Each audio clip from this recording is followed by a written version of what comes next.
different, and I ruined it because I changed the. It's funny because when I put the thing, it's like, this is small. Do you have a bigger picture? No. Fuckers. Fucking Google. Hey, everybody. That's your professional intro. Yes, it is. Guess who's back? You already heard him. Back again. It's the general. I found my smile.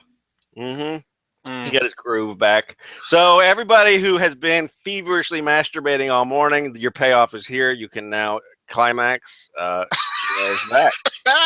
Fat. And I'm just gonna sit here and let you guys get catch up on old times since you haven't spoken in a while. So all you long dong McLong schlongs out there. See you, everybody. I'll be over here. Here's what I'll say. I guess. Okay. A lot of you people really. I popped for you people. That's how I'm fucking easy. You just immediately expect me to shit on him. Because as soon as I say it, it's like, oh, here he goes. You people got me. I don't know what to tell anybody. A lot of you people are shit bags. And no. Yeah, I was right. A lot of people said a lot of really nice things, and I really appreciate that. You to the people who were like bagging on the people who showed up in my stead, that wasn't cool. DEO or DO or whatever his dumbass calls himself. He's cool, right? Mike Fagan showed us some leg. That was nice.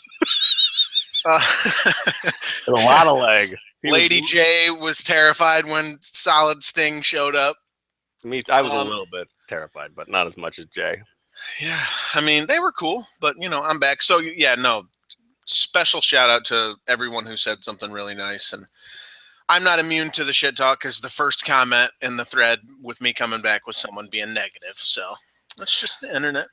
I'll just say fuck everybody because I'm still bitter. I'm going to hold a grudge for a long time.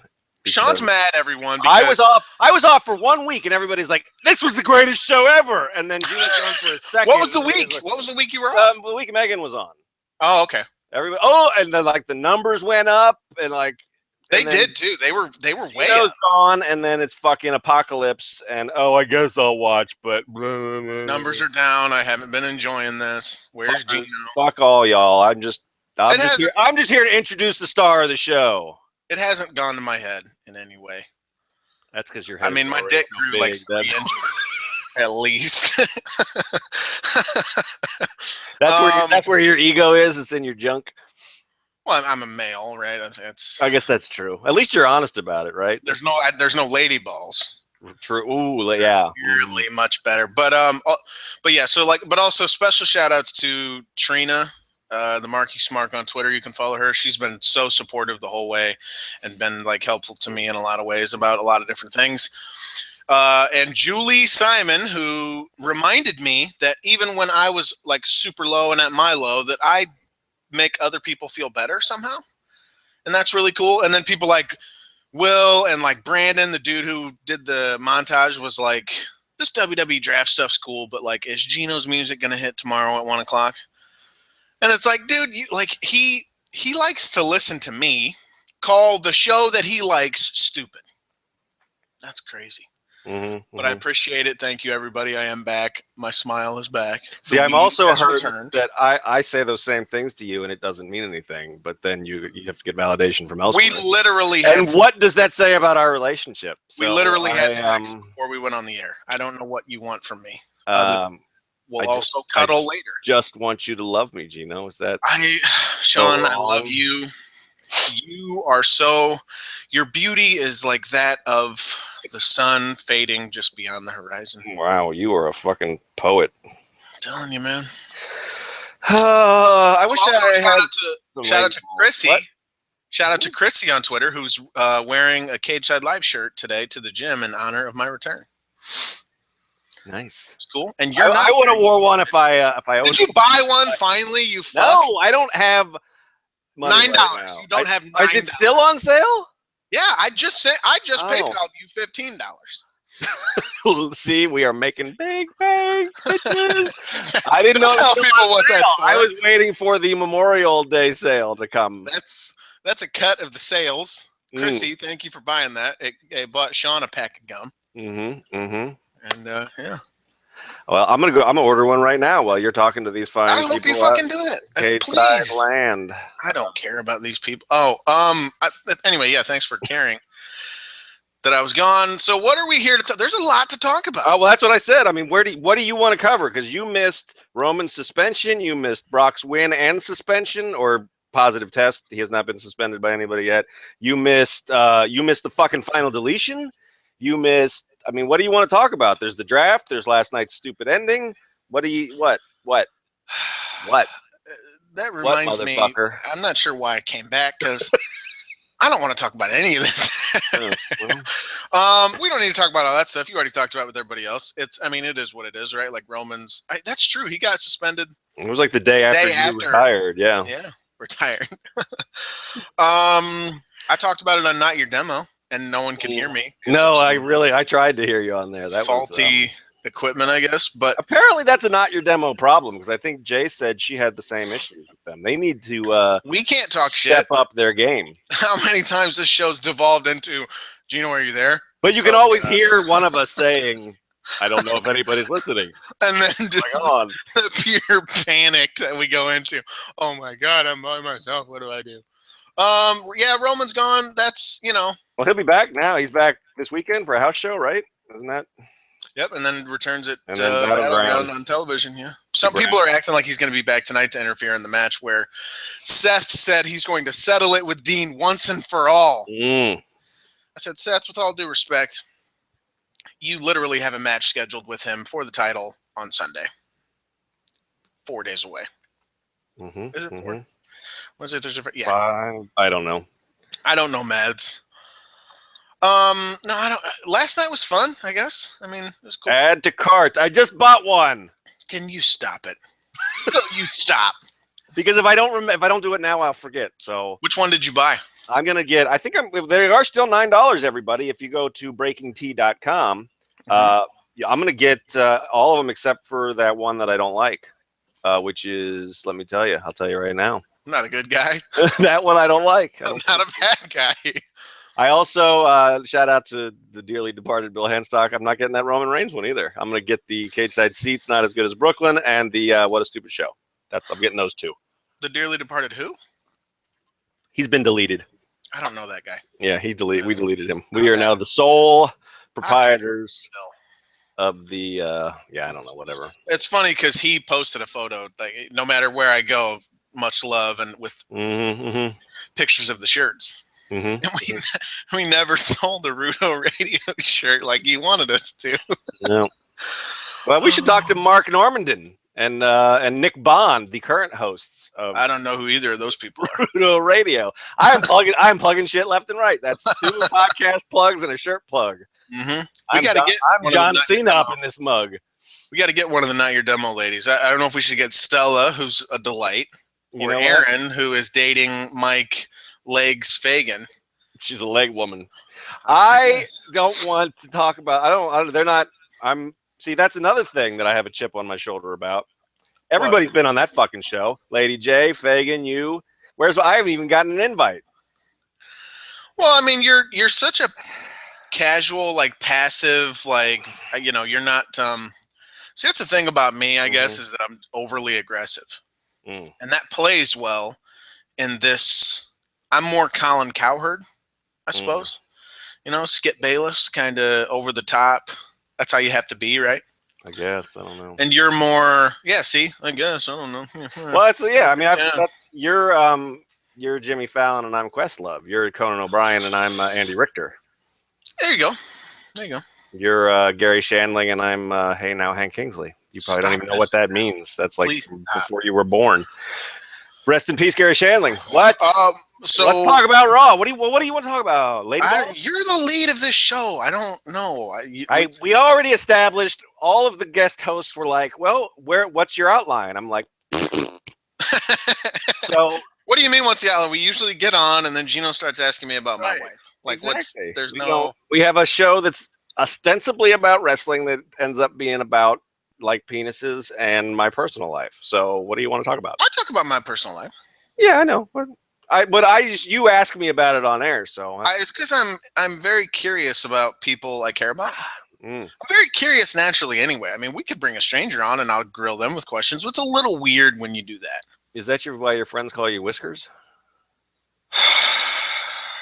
I've had enough of this.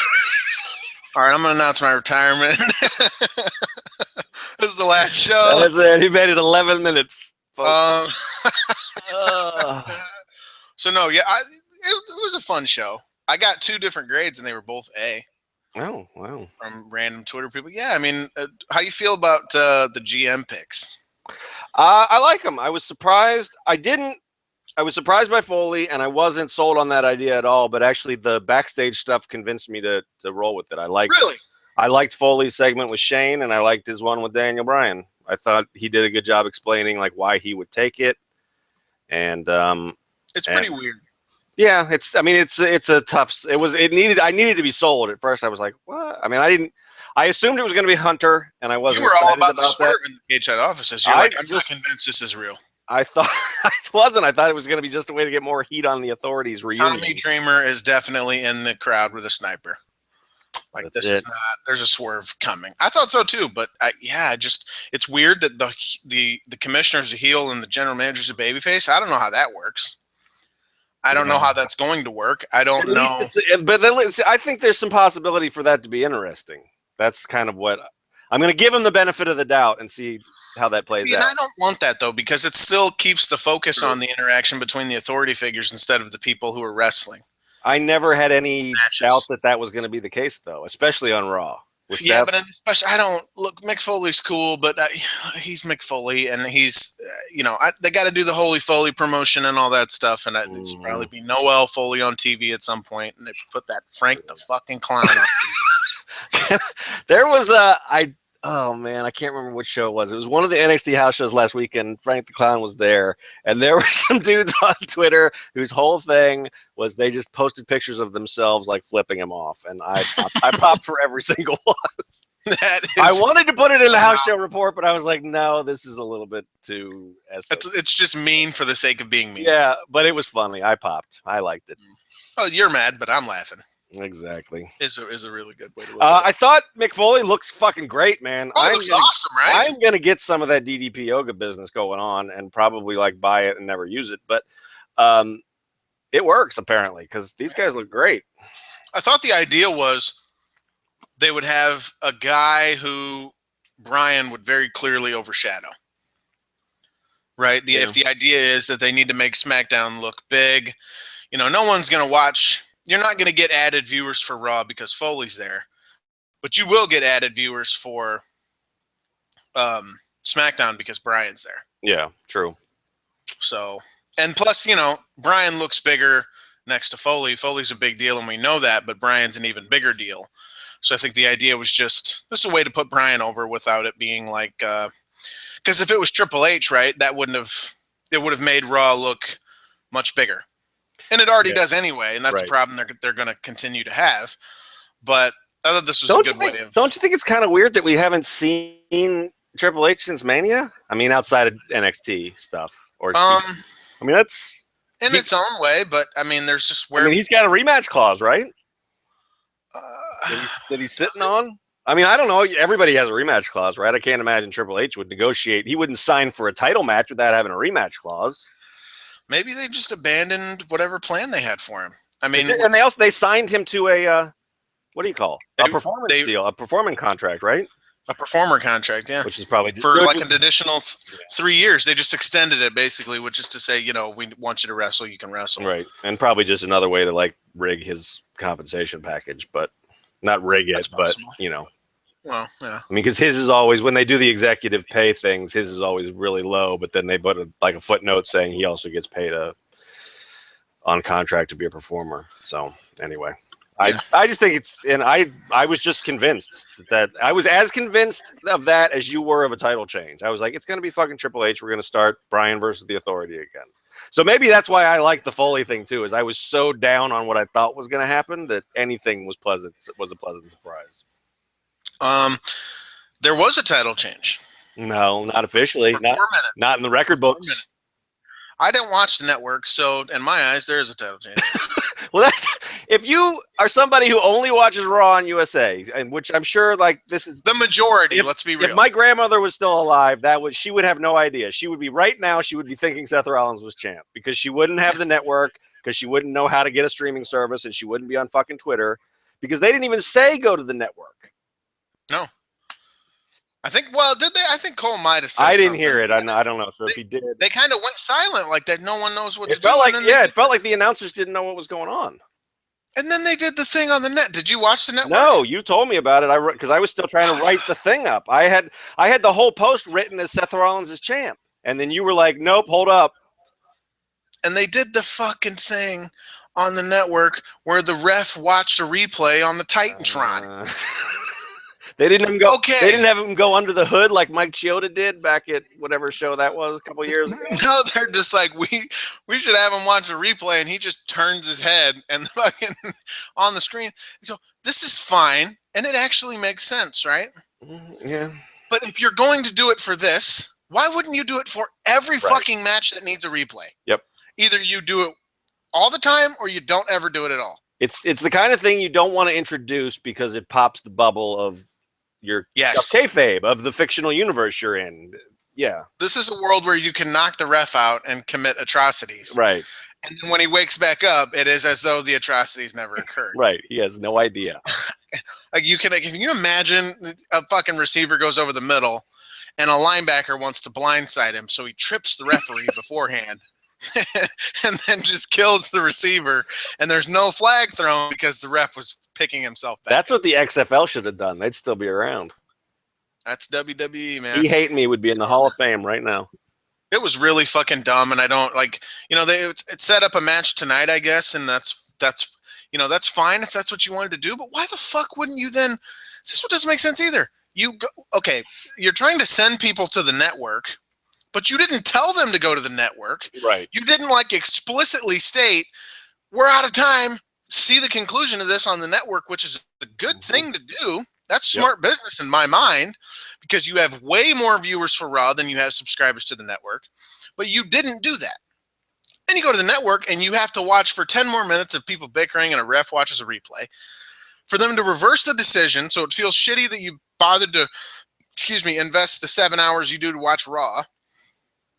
And then they didn't announce the rematch until this morning. Mm-hmm. Well, apparently from that video, all of that on Raw. Shane and Stephanie were in that room all night doing I don't know what. And then they come out to announce at 10 o'clock in the morning. Jesus Christ. I don't know. I really like Raw or Game of Thrones up in here. Yeah. Oh, you're so cute. I know. I'm like Morrow with my pop culture references. You like that? We're brother and sister. I don't care. You're really cute. So yeah, what the fuck is the point of stretching it out like that? They gotta stop thinking Twitter's the be all end all. That's where they announce. I don't have a problem with that, but like you said, you've got to set that expectation. You have. I do. I'm a viewer. You have to Tony Schiavone at the end of the fucking show and be like, "Oh my God, check it out tomorrow." I can't talk. Check it out tomorrow. Tony Schiavone. That's because I'm bitter because Matt Roth always says I look like him. So you do kind of look like Shivani. But you got to do that. You got to say head to the network, and on the network you got to say follow us on Twitter for announcements. Everybody's trying to figure out how to turn like Twitter and Facebook engagement into money. So they've got to play that game. I'm good with that. I don't feel like they have a good strategy for it. This whole thing, they felt like they were writing it as they were going, and that's. I'm fine with that. Where I'm not fine with it is where you ask me to watch or consume 48 hours worth of content across 7 different platforms, and the thrilling conclusion is we're going to do it again tomorrow. Eat my ass, WWE. That's wrestling, man. It's like every time you get a fucking pay-per-view rematch on Raw. Then do it for the big thing that's going to have a conclusion. Like, don't make me watch and switch from, okay, so I have to do the second screen experience and then get on Twitter and then hop on the network and then get out the iPad while I'm on the iPhone. And the whole thing they say is, oh, by the way, it turns out it's a draw. Dean gets the belt back. And then you go to bed like, oh, all right, that was fucking lame as shit. And you wake up and they're like, oh, by the way, rematch on SmackDown tonight. You don't need to sell me on SmackDown tonight. You're doing the draft. Right. I'm already sold. There's no point. Like, what the fuck? What a stupid show. What a stupid ass show. And just stupid. I understand all the things you're doing and why you're doing them. And in fact, I think it's smart. I would do the same thing in a similar situation. I wouldn't do it where the conclusion is it was a draw. That's stupid. The conclusion should be something bigger than the thing that led into it. Right?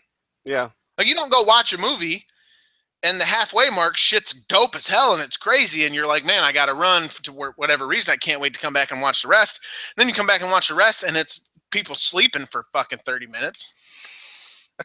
That's not. Yeah, I mean, you gotta create a cliffhanger to make people want to come back, and they didn't. They gave you two different endings, and I don't. Yeah, and then Rollins is on Twitter. I'm gonna settle this once and for all. You have another match in days. Mm-hmm. You fucking dummy. But this might be the last time they can ever face each other ever. Because of the draft. That's like one of the Rollins. Yeah, they'll never face each other again. Steph, they have a fucking match scheduled on Sunday. Yep. Are you serious? Well, they may never wrestle again. Other than that pay-per-view we're promoting 6 days from now. Are you people fucking ridiculous? It's like it's their way of saying this shit doesn't matter. Mm-hmm. No one's gonna watch Battleground. Whatever. Yep. It was a good show last night, and we're like, what a fucking stupid ass program. Well, it is stupid, and that's fine. Yeah, it really does. Just don't. Totally. The reason that this, I think, bothers both of us is that it like points out how fucking stupid it is. I'm okay with it being stupid. I know what I'm doing with myself. I'm watching goddamn pro wrestling.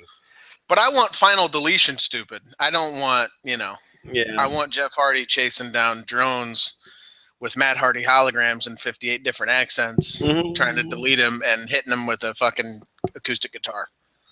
That's just wacky good shit. Mm-hmm. I don't want Seth Rollins winning the title, but not actually winning the title, but tune in later, and then the later tune in is just they're going to have another title. Plus, why do you care? You're going to have another fucking match at the pay-per-view anyway. Well, that's the thing. I mean, why does the result of this mean anything? Because the loser still gets a title match in a number of days. Well, it's like, how does that make any fucking sense? It's like you said in the cage side offices about the Shane and Stephanie commissioner deals. Is at least it was logical. It flowed from Vince's other thing, right? He wanted to see them fight. They didn't fight enough, so now he's going to set it up so they have to. Yeah, that's final deletion was goofy as hell, or it's intentionally bad, or whatever it is. But it's still a lot. It has a logical storytelling progression. It's the whole way. Yeah. I mean, you can't. I mean, it's gone back to basic wrestling. Like Matt owns Jeff, and he's going to make him do shit. But they got there in a way that made sense and was fun and different. Nothing about what Raw ended with last night did any of that. Yeah, and there was like little stuff about that too, where he's telling fucking Senior Benjamin or whatever to prepare the battlefield for massacre, and soak it down and shit. And then there's the fire leads into the finish. Like that's. Like, that is exactly the kind of shit we talk about. Mm-hmm. Even if you tell me a shitty story, if it makes sense, I'll let you slide on damn near anything. Yep. Damn near anything. And we never fucking get that with WWE. Nope. And when we do, it's just this little stupid shit. Like, you can even go down the bottom of the card. Darren Young earns an Intercontinental title match at the pay-per-view because he won a battle royal by laying in a corner. Mm-hmm. And Apollo Crews is bumblingly inept. As is Baron Corbin, and he gets up and holy shit, how great is this? A week later, or was that last week before, whatever. So this week, he has a match against Alberto Del Rio. He wins, and the commentary team is fucking shocked. Oh my God, he beat Del Rio with a roll-up, by the way. Yep. Thanks to two different kinds of interference from Miz. Yeah. And so the story here is Darren Young sucks. Mm-hmm. He's just kind of getting a little lucky the whole way. And, I mean, cool. They don't even... I'm supposed to care. Why do I care? You don't. Because Maurice is hot or something. I don't know. And Bob Backlund's there, who now he doesn't even do anything. I mean, I guess there's a certain level of comedy to Bob Backlund is going to make Darren Young great again, and Bob Backlund has literally everything he's ever said or done has not applied to anything in any way, and Darren Young is still somehow succeeding. Right. But I guess you're right, but the announced team should be playing that up instead of acting shocked that they beat Del Rio, who hasn't beaten anybody in 6 months. How about instead you're like, how funny is this, everyone? He gave him the crossface chicken wing, and he's winning matches via roll-up.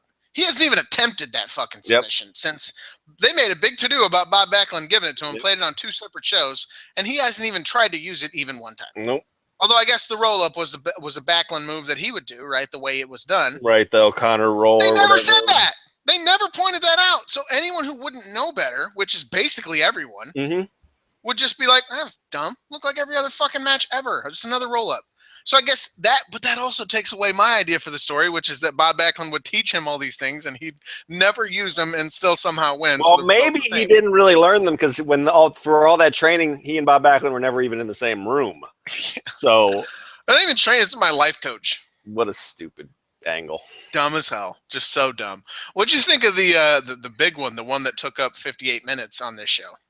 Well, that's what I was gonna. Are we the 18-man tag, whatever that was? Yeah, that's what I was gonna bring up as far as like comparing things to Final Deletion, because a few weeks ago everybody was like, "I love this Xavier Woods angle. This is everything we've always wanted," or it's the same fucking bullshit and none of it matters. Totally dropped all of it. They don't. Xavier is no longer scared.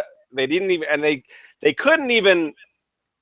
I mean, you could say that he faced his fears by going down there and confronting them, but we don't even do that. He's just back talking about Pokemon, and we're gonna have a non-title match on Sunday that doesn't matter at all, and whatever.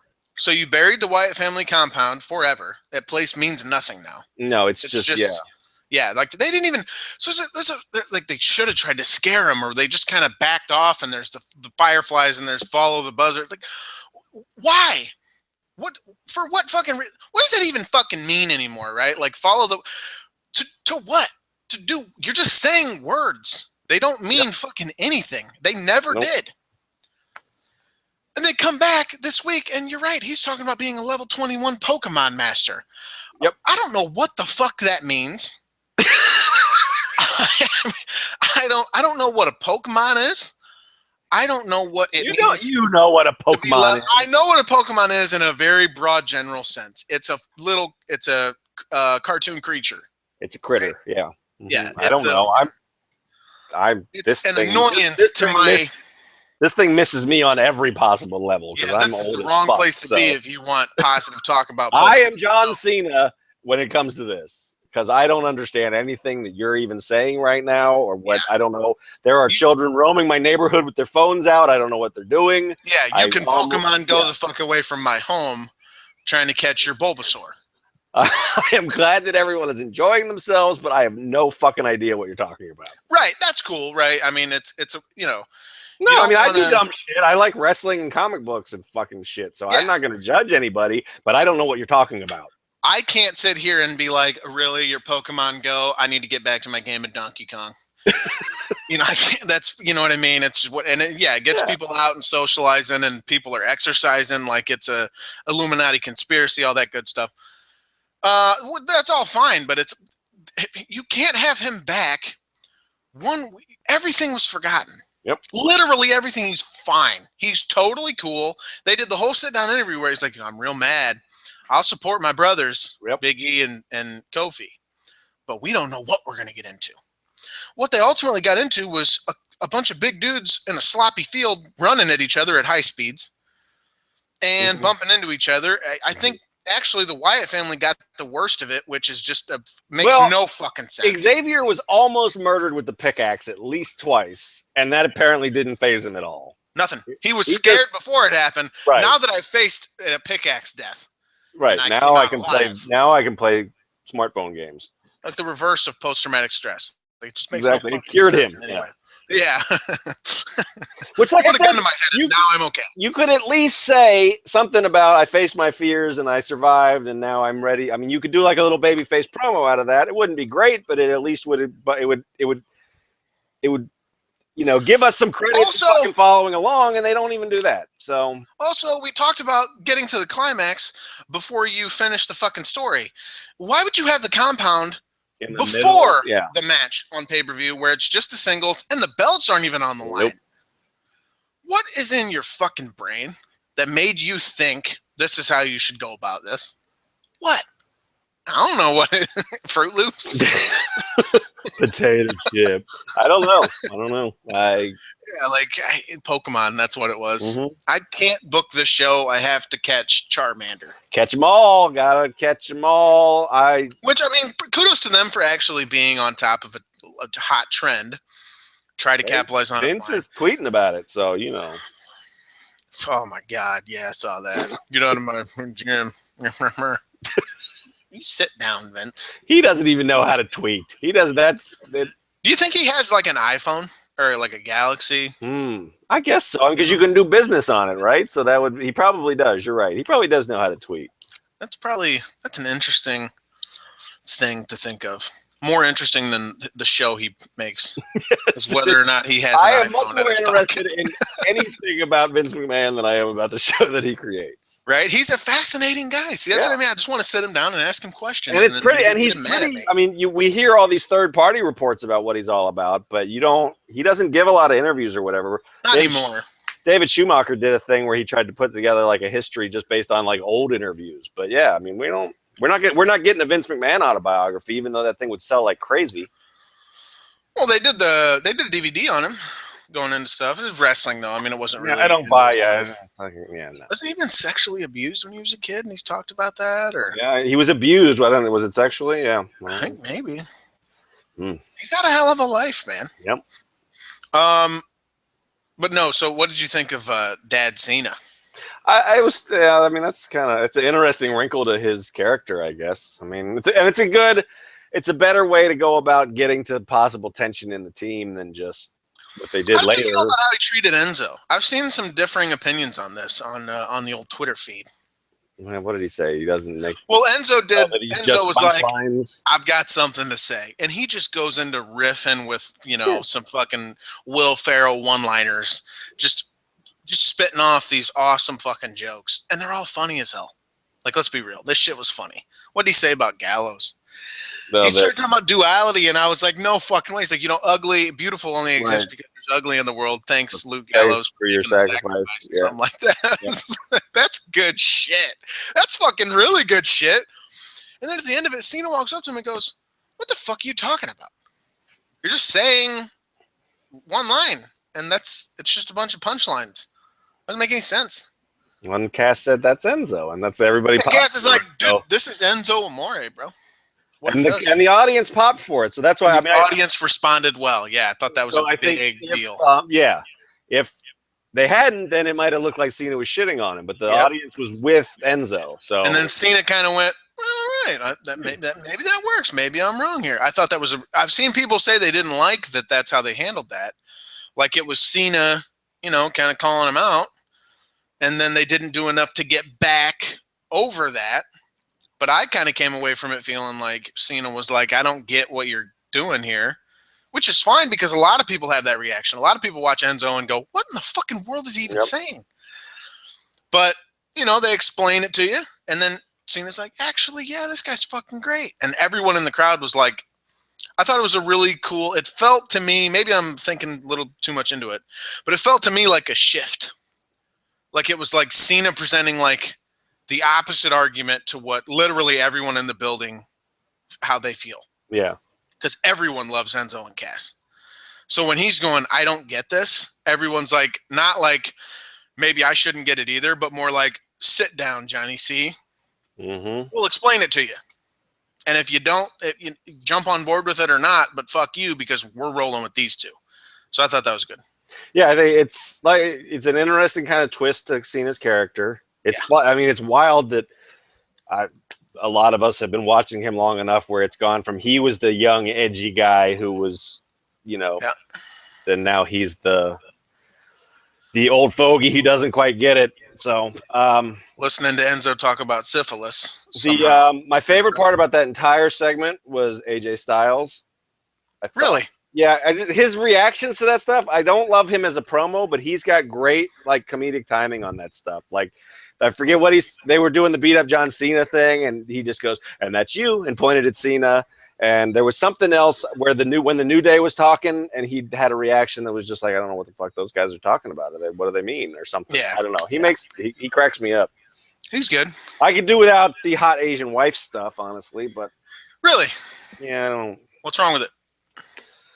I don't know. I mean, they're heels, so but it's I don't know. What's the problem? Kane. What's the problem? I don't know. I mean, because I also saw other people say that, so I really don't understand the issue. I mean, if he was saying hot black wife, I mean, we wouldn't like that, right? I mean, that would be okay.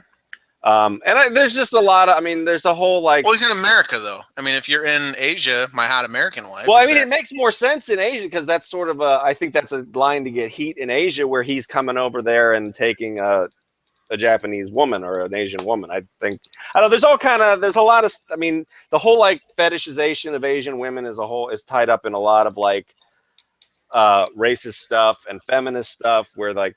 People, I mean, part of the reason why people like Asian women is because they're viewed as subservient. It's just, I mean, I know that Carl Anderson doesn't mean this, but it's not necessary. And they're not that kind of heels. They're sort of jokey heels. So I don't think it comes across as well as. I think this is one of the few times that I'm kind of on the other side of the not. I don't know. I mean, I don't see a problem. I don't see it. I mean, I don't know. I don't think it's worth. I mean, it is bothering some people, and I don't think it's not like they're getting a ton of pop from it. You know, he's not getting any huge benefit. It's not getting his character over in a way that it wouldn't otherwise. So I just did, yeah. I mean, and if it was any other race other than Asian in there, I think there'd be a big uproar. I don't think he would get away. Well, and I mentioned earlier, Trina at the Marky Smark, she's Asian. Mm-hmm. Asian American or whatever, right? And right. Nothing. There's no like, oh, hey, this is a problem, and maybe I don't remember seeing that or whatever. Maybe we can ask her. I mean, not that she's the absolute authority on it. I mean, if people are upset by it, big thing in life is you don't decide what makes other people upset, right? So you and no matter what the upset is, it's valid because people feel how they feel about things.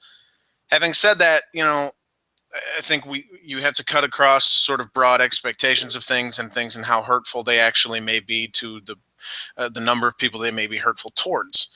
It's one of those instances where, like I said, I don't hear any groans. I mean, and it wasn't like Twitter wasn't overblown with like, oh wow, what a racist fuck he is. Like he's talking about his wife, like he married this woman. I mean, I guess it's you're propping it up.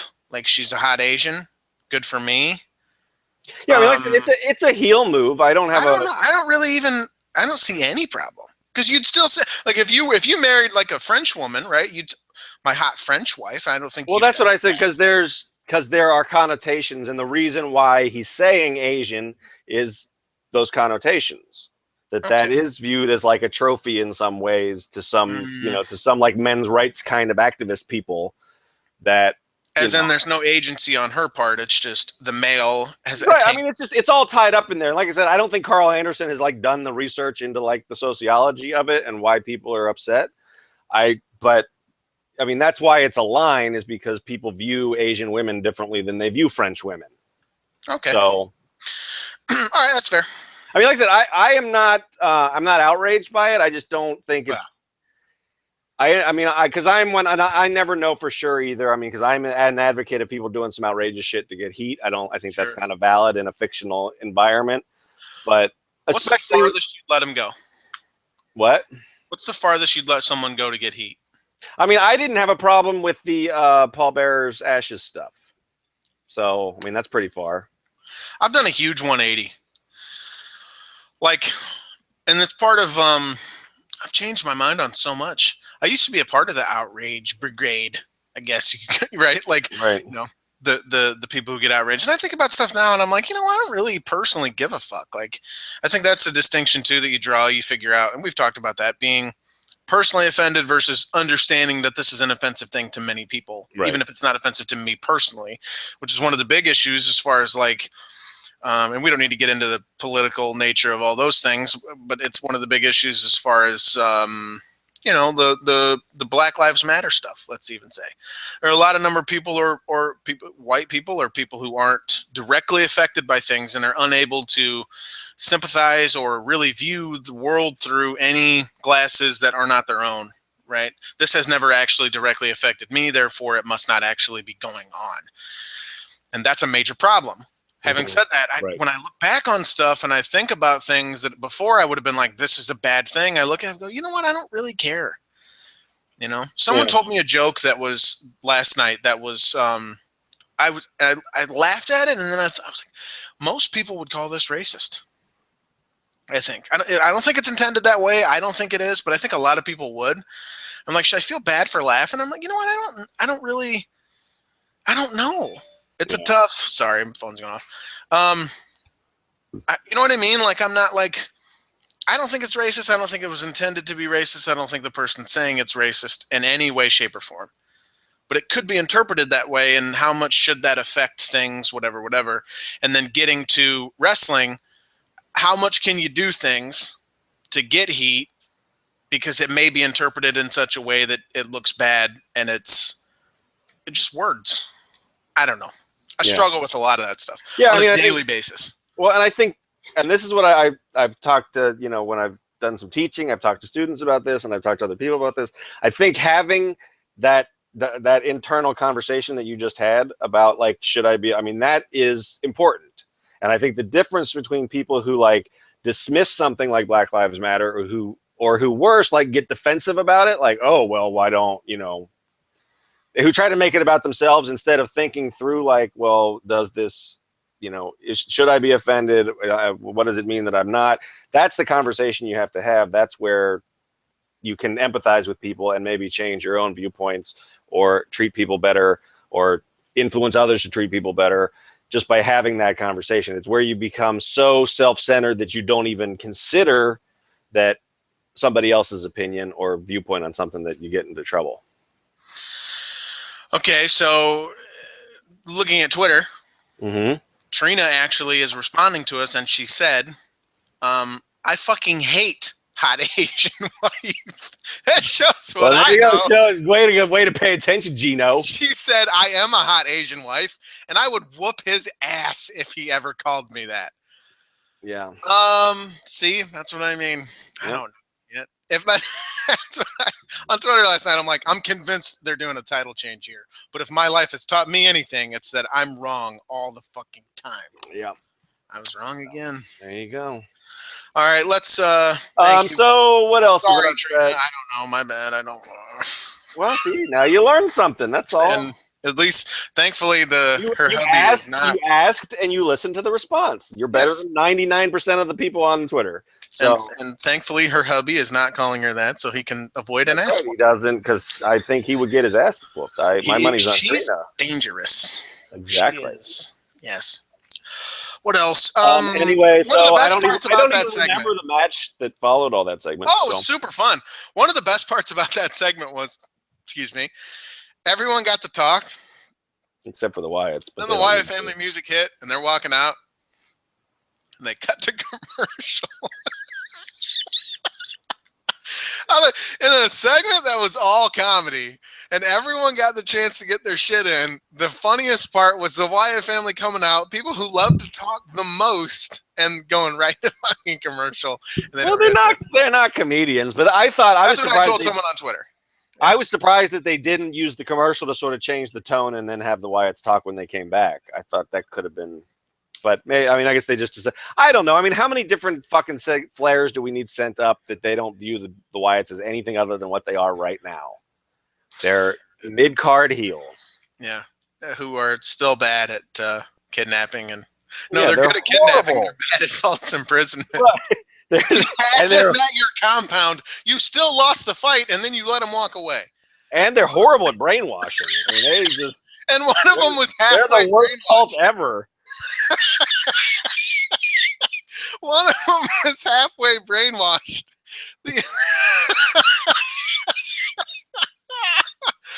at one point, McLong Schlong like threw himself into a car and like busted a windshield out. Just you inept fucking people. And they still set up a big stare down between Cass and fucking Bronx Strongman. Well, that was beef on beef. I expected you to be popping left and right. Oh, dude. Yeah, so Meg on Twitter was like, Cage Side Seats is all the heart eyes right now. I'm fucking in love with everything in this match. And they teased. I hope they don't get drafted to different brands because we didn't get to see the beef on beef. It was all. What they're going to do is they're going to draft Rowan to SmackDown. And he's going to be a genius inventor again. He's going to be depressed and start making wine again.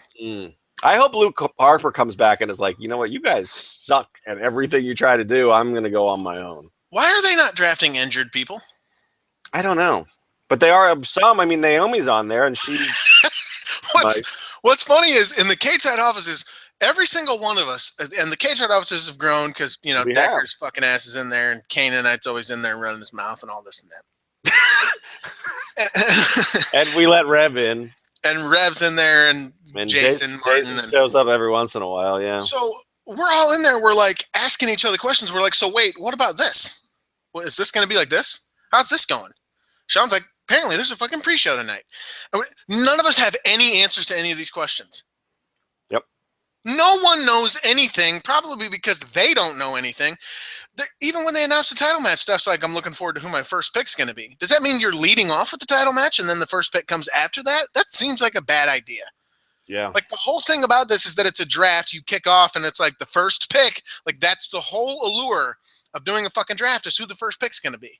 And she doesn't know who it's going to be because doesn't Raw draft first. That's one. Raw does draft first. She said, "I'm looking forward to seeing who my first pick's going to be." I.e., I'm picking the winner. So then you just took the fucking excitement of who the first pick's going to be. You totally took it away. Unless she changes her mind. She won't. Well, I can't believe she would draft Dean after months of you suck and I hate you and you're the worst. And she's buddy with Rollins and.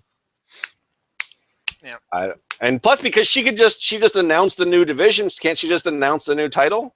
I mean, if she doesn't get the WWE champ, she can just say she's bringing back the big gold belt that her husband made famous, which I'm sure is how they would spin it. Speaking of the new division, WWE creates the Cruiserweight Classic. They put it on the network on Wednesday after NXT. They book Mauro Ranallo and Daniel Bryan to be the hosts and commentators. To be synonymous with the cruiserweights, essentially.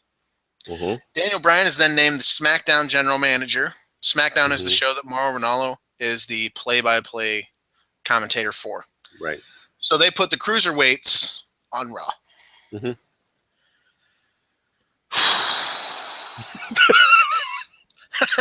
You know you're excited. I'm telling you what, dude. You know you're excited to hear Michael Cole and JBL talk about the cruiserweights. Just they're gonna try to name every move they've never fucking known in their lives. We're gonna fucking bury them all the time. Oh man, Kata Ibushi and fucking it'll be like you and Cedric Alexander with his good rope work and ring presence. You know, like they don't know what a move by Alexander. And they just, it makes no fucking sense in the world. I mean, it makes sense because they've got more time to fill, I guess. But so does that mean that? Well, none of those guys are on the draft list either, right? So they're gonna have to. The cruiserweight division is gonna start off as Neville versus Kalisto a bunch of times. Neville's not 205 pounds. Well, they're gonna have to change that, aren't they? I don't know. I mean, again, here we are. We're going, well, what about that? We have so many questions, so few answers. I mean, if there's 6 NXT picks, are those 3 and 3, or could they make a run on NXT picks and get them all? Could SmackDown get Nakamura, Joe, Finn? That's the other question. If you're 6 picks from NXT, right? If they pick anyone other than the champions, how does that make any fucking sense? Right, exactly. That's what Jason wrote about yesterday. I mean, they're going to come up with some reason for why drafting Nia Jax is better than drafting Asuka or something. I mean, which is ludicrous. Yeah, the 6 are going to be Balor's finally going to come up, and they're going to fuck up my Balor watch because if it's just a video package and he doesn't actually show up, It's going to fucking ruin my months of hard work, and by hard work I mean copy and paste. And sometimes forgetting about it and backdating it. There have been multiple shows. Last night I built it at 6:30, and then it was 10:15, and you're like, Geno, Ben watch. Like, motherfucker. I was ready for this even. They're going to fuck it up because he better, if he's going to be there, be there. If they're going to draft him, make him be there. That's what they should do. Bring him the fuck out. Have him be like, hey, introduce you, whatever. Or how are they even going to, is it like a special section where they're like, okay, time to do the NXT picks? Why are they doing 3 for Raw and 2 for SmackDown? Is it going to be questions? Well, and that's I don't think, one and then one the other. So 3 and then they get the. I don't want to. Because you're going to be upset, but I feel like I have to tell you this. I think they're going to. It's not fantasy. Well, I guess it kind of is fantasy football. It is totally fantasy. They are going to just announce them tonight so that they can then market their actual first appearance later. So they can say, tune in next week for Finn Balor's then he didn't appear. debut. If it's just a video package, he didn't appear, and I will keep the Finn watch going. You know what I'm going to do? I'm going to keep the Finn watch going anyway. I'm just did Finn Balor appear? Yes. And then see you next week. Did Finn Balor appear? Yes. See you next week. That's the fucking thing of it. For the next 40 years. Until I'm no longer running the site. As long as I'm running the site, there will be a Finn watch. People are like, I can't, or someone got real mad. They're like, I can't fucking wait for this fucking Finn watch shit to be over. So glad it's done now. It's like, it's never over, commenter. Just because you said that, it will go on for fucking ever. It really does. It fucks that guy's whole life up, I bet, that there's a Finn watch. Imagine, I'm going to use my least favorite phrase. Imagine being so upset about Finn watch. Imagine caring about Finn watch. Imagine caring about Finn watch. Imagine not having a Twitter and saying imagine and not to start sentences. Imagine listening to Cage Side Live and giving a shit at all about Geno. Yeah. Mark it down. What else? I did miss doing Cartman talk. There you go. Yeah, That's nice. Yeah. Zack Ryder. You want to talk about Zack Ryder? So they overhauled his character, and the way they did this was they had him sensually say "woo woo woo." Well, his entrance. Emma's out there tweeting pictures of her in the shirt, which I like their relationship. No, good. More than I like his wrestling on Raw. I'd rather keep to social media and show me you two at Disney theme parks. Don't get on television and act like a threat to Rusev, the super athlete. True. Rusev makes me go kayfabe. Like I just Rusev's way better. Like some of their who's the best? Clearly it's Rusev. What are you talking about? He's been US champ for like 6 months. All right. Like he should be #1 pick. I think. Do you see also what they did? They changed that. Or they were like, maybe Rusev and Lana get split up, and then when they listed the order, Lana is with Rusev. But Heyman is not with Brock, and Brock's listed. And then Undertaker isn't listed, and then they did the pre-show on Raw, and they had Corey Graves and Booker T build their own rosters, and one of Booker T's picks was Undertaker. These people have no fucking clue what they're doing in any way, shape, or form.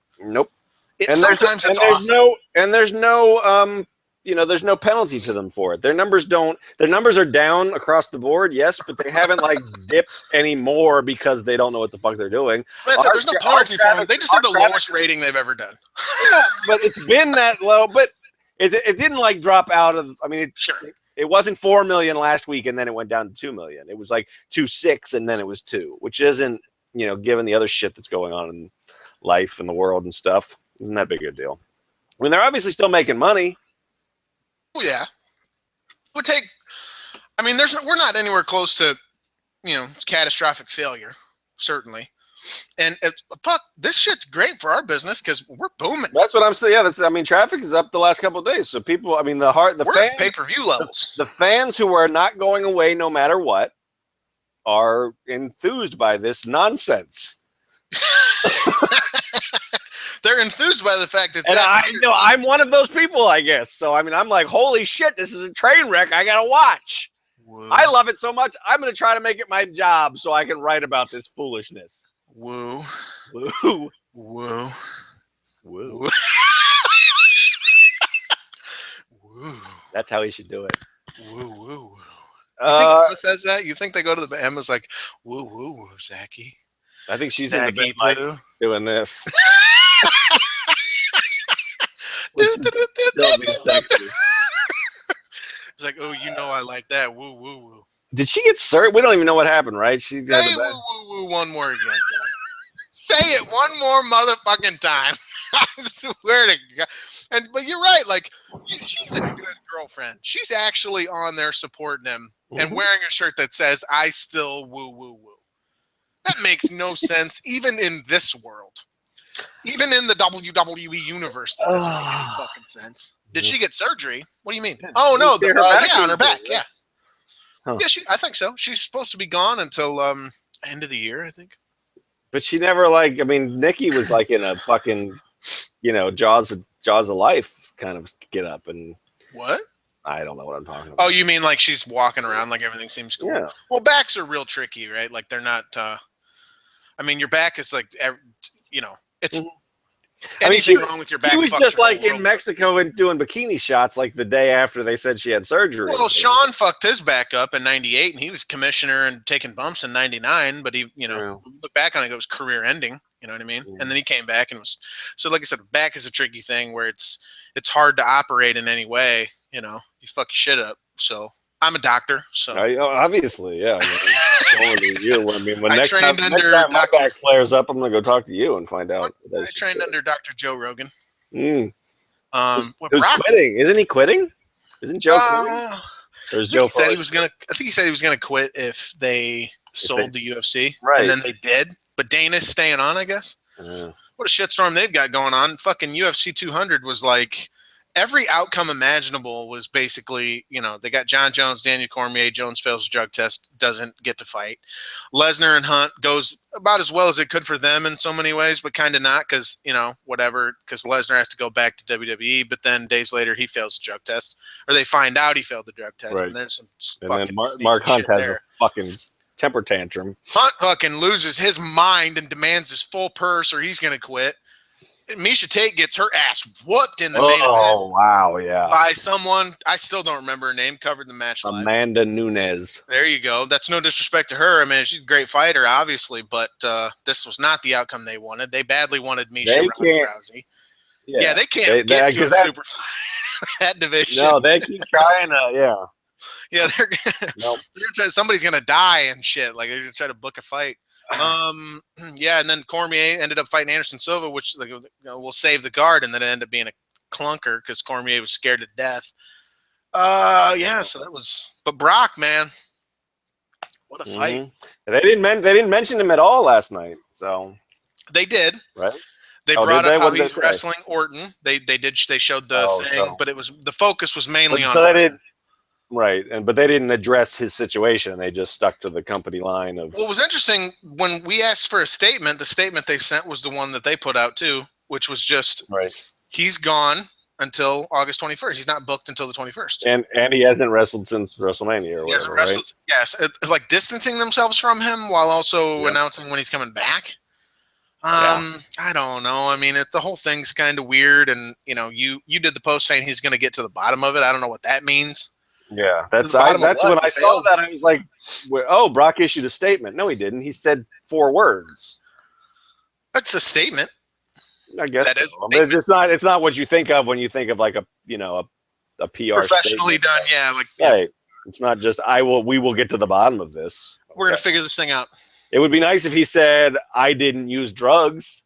He didn't say that, right? So that's. It would have been cool. It's like, I'm drug free. I mean, he didn't say, I'm just a jacked white boy. Yeah. Like he was mouthing off before the fight. All of a sudden, he's not saying any of that shit. Yeah, John Jones is super unprofessional to get pulled from the fight for a USADA anti-doping violation. Real unprofessional. Well, what's professional? To get bumped after the fight? I got caught afterwards, people. That's how it's done. It's fucking shady as hell in its own right. Right? And I love there's so many people who are like, oh, he's on something? No.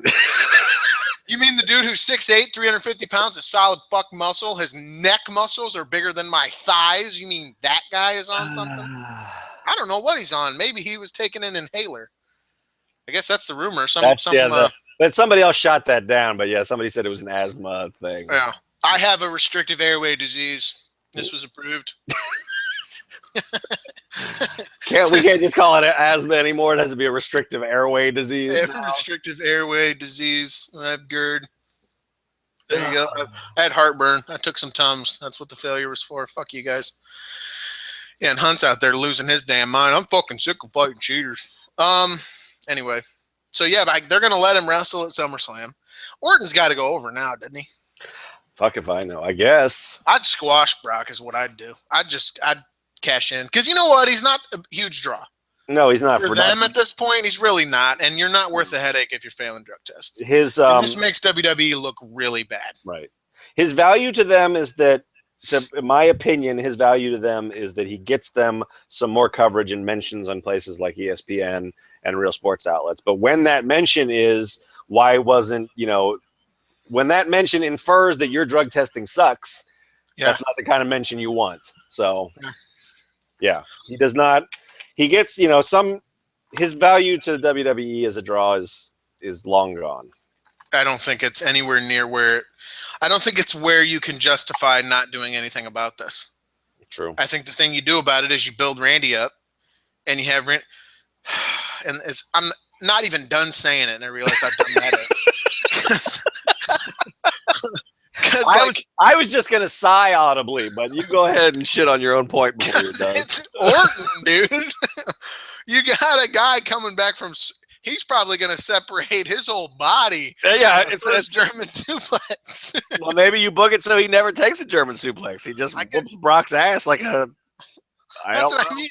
This is technically the dude getting the rub from the streak. The next guy to win the fucking match from the dude, and you're going to give it to Orton. Well, plus, you're talking about Orton, the guy who's also not a draw, who has an injury history, who is old and never has really seemed to care all that much about being the best wrestler in the world or anything. I mean, I don't mean that as a slam on him, but he's not a Cena guy who's he's not. He's Randy Orton. He's what he is. Fine. Yeah. He's like what Bret Hart says about Triple H. I mean, he's the guy that works with the guy.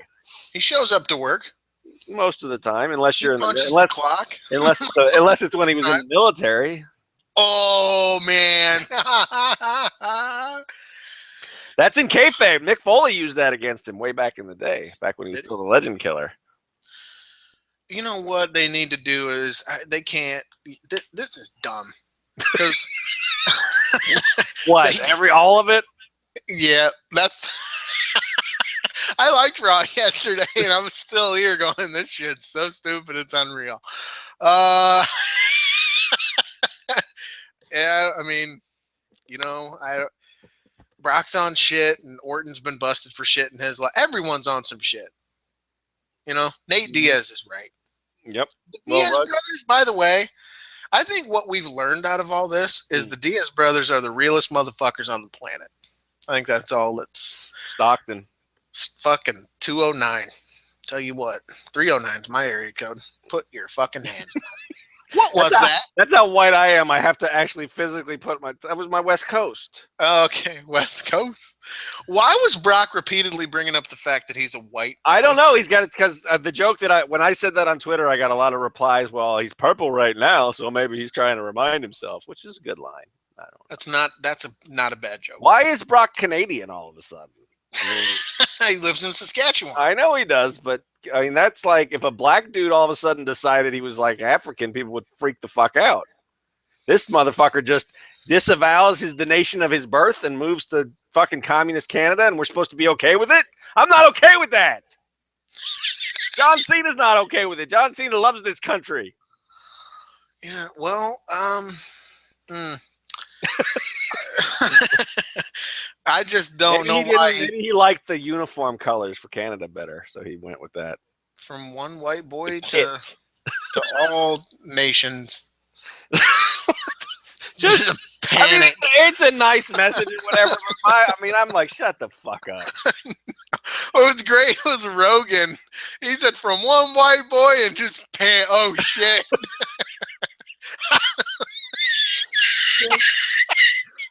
Shut the fuck up. There's no way this is gonna turn out good. If your sentence starts with one white boy, yeah, it's not. from one white boy, stop talking. Cut the fucking mic. The people in the production truck were losing their mind. Like, oh fuck, and it's Brock Lesnar. Like, what do you get? Like Rogan's like, oh god. He told him like, please don't say some dumb shit right now. Please don't be racist. Oh my god. Maybe the best thing that's happened since I've been gone. From one white boy and everyone in the UFC and WWE like, oh no, please don't do this, bro. They were as scared as Jay was when Sting showed up and oh, right. If you're listening, Lady J, your horror when my Sting Abby showed up was pretty funny. Okay. All right. Who's your first pick? Kane. I like it. Some outside the box thinking. I would go with Big Show because then you'll get Shaq to promote their big fight. No shit, man. They're all over that, aren't they? Yep, they love it. Maybe Curtis Axel to feud with Dean Ambrose. He called him a fucking mark. He called him a mark on Twitter last. Oh, he knew he was a man. Yeah. Yeah, I don't really care. Kurt, when's the last time you were on TV? That's why it's like Reb said. He's on his way to Evolve to work with Cody and Drew Galloway. He'll be there in no time. It'll be Rybacksel's getting back together. The mid-card all-stars. It's always fun when they do that too, where it's, and then it's like it's a huge show for Evolve and 48 people come. You are a hater. Hating ass hater. WWE mid-card. No, I'm not talking shit. I mean, a little bit. You were mad about the CWC last week. You were like, I already hate this shit. Yeah, you turned into Kevin Nash all of a sudden as soon as people were talking about it on Twitter. You're like, little fucking midgets. These little midgets you're doing fucking flippy shit. Oh, you were mad because I made you cover the spoilers for 2 minutes. Oh, yeah, I like the sports presentation of it. I don't want sports presentation for wrestling. Well, that's literally the last thing you should do. It's fucking fake. They're not actually doing. That's bad. Don't tell Bubba Ray Dudley that. He'll beat your ass. Do it. Why? I'm begging you to try, Bubba Ray. Fuck. Gas himself just trying to pick his arm up. Oh shit! Well, I'm just like, come on, man. Like, really weird when they do that. Like, I don't know, man. I talked to an actor and shit about his movie. Act like it's real. What are you talking about? That actually, that all totally happened. There actually were 6 tornadoes all at one time. Some of them had sharks in them. Yeah, there's a Sharknado's a real thing. That is an actual catastrophe. Catastrophe. What's the word? Catastrophe. Catastrophe. Trinitron. That's right. That's me. I'm supposed to do that shit. You're not supposed to. Catastrophe. What's my first for real? I guess you do. There's no one. You gotta do Rollins, right? I mean, that's why I said you'd put the belt on Rollins because you can actually feel good about picking him number 1 because he seems like a number 1 pick and Ambrose doesn't. Well, I mean, even their promos. I mean, Rollins got the 5-minute like epic like walking through the arena, and they gave Dean like a fucking razor. And well, they also don't they can't acknowledge real shit. So it's like I'm gonna pick Cena at number 3, and the other person's like, I didn't pick him because he's not working house shows. I need someone to help build my brand out on live events. Well, they're gonna have to come up with something because they're gonna try to fill 4 fucking hours of simulcast. They got an hour-long pre-show, the network Draft Central while SmackDown's on, and then a post-show on the network. So they're gonna have to. I mean, fucking Booker T and Corey Graves are gonna be tap dancing trying to figure out shit to make up to say about this stuff. I'm gonna transcribe everything Booker T says, and you're gonna be amazed when you read 6,000 words and he doesn't say a fucking thing. That man is so talented at just shucky ducky quack quack. Yeah. This is a guy who's been around for a long, long time. You get there in the ring and they do the wrestling and then he throws him against the ropes and then that's the 1, 2, 3. He's Booker's like Bill Cosby now. What the fuck? Yellow brand pudding pops. He's got that great.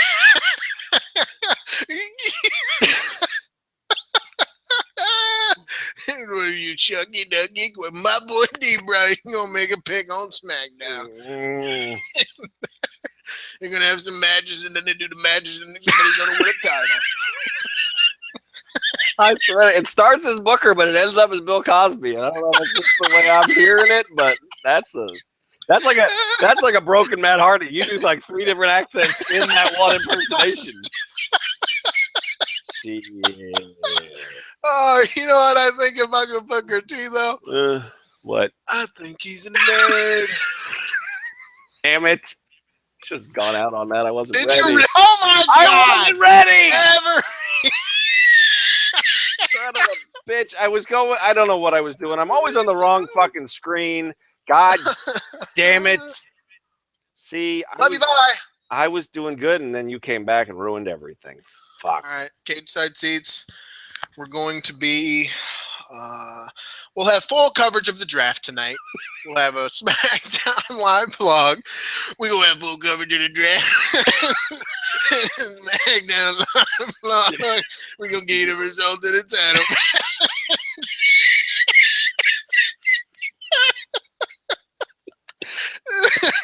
One wrestler going to wrestle another wrestler and going to win a title.